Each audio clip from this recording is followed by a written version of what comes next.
சாய் பக்தர்களுக்கு என் அன்பு வணக்கங்கள். ஓம் சாய்ராம். என் அன்பு குழந்தையே, உன் பிரார்த்தனைகளுக்கு எல்லாம் என்னிடம் பதில் கேட்டு நின்று கொண்டிருக்கின்றாய்.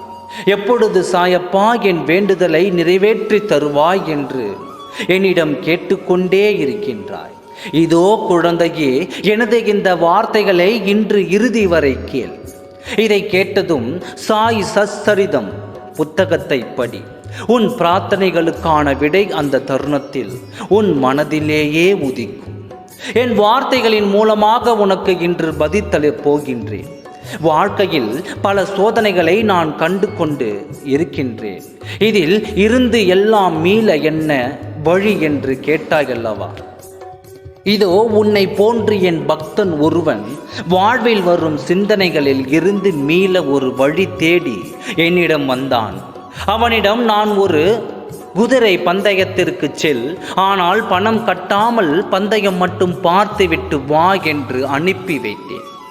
நாளை அவன் திரும்பி வந்ததும் நான் அவனிடம் கூறியது, பந்தய குதிரைக்கு நான் ஏன் வந்தேன் என்று தெரியாது, ஆனால் முதுகில் அடி விழும்போதெல்லாம் இன்னும் சற்று வேகமாக ஓடுகிறது.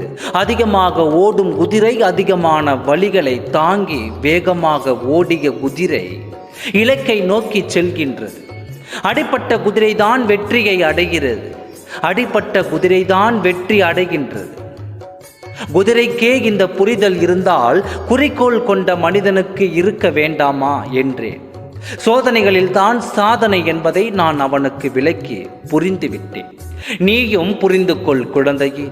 உன் முதுகில் அடி விழுந்தால் சோர்ந்துவிடக்கூடாது. அப்பொழுதுதான் இன்னும் வேகமாக ஓட வேண்டும். நீ சந்தோஷமான காலகட்டத்தில் இருப்பதை விட சோதனையான காலகட்டத்தில் தான் இன்னும் தைரியமாக இருக்க வேண்டும். இன்னும் அதிக நம்பிக்கை கொண்டிருக்க வேண்டும். அடி விழும்போதெல்லாம் வெற்றி கோப்பை தான் உன் கண்களில் தெரிய வேண்டும். அதை நோக்கி வேகமாக ஓடிக்கொண்டிரு.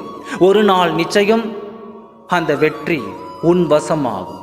இன்று உன் மனதில் இருக்கும் அத்தனை கேள்விகளுக்கும் நான் பதில் தரப்போகின்றேன். அத்தனைக்குமான தீர்வை உன்னிடம் சேர்க்கவும் போகின்றேன். வரும் வியாழன் அன்று எனக்கு ஒரு விளக்கு ஏற்றி விளக்கின் முன் அமர்ந்து கண்களை மூடி என்னுடன் பேசு. உன் மனதில் இருக்கும் கேள்விகளை என் முன்னால் வை. உன் பிரார்த்தனைகளை வைத்துவிட்டு சாய் சச்சரிதம் புத்தகத்தை படி. நீ என்னிடம் கேட்ட கேள்விக்கு உன் மனதிலேயே பதில் இருக்கும். உனக்கான பதிலை நான் சொல்கிறேன். உன் அத்தனை கேள்விகளுக்கும் பதிலை நான் சொல்கின்றேன்.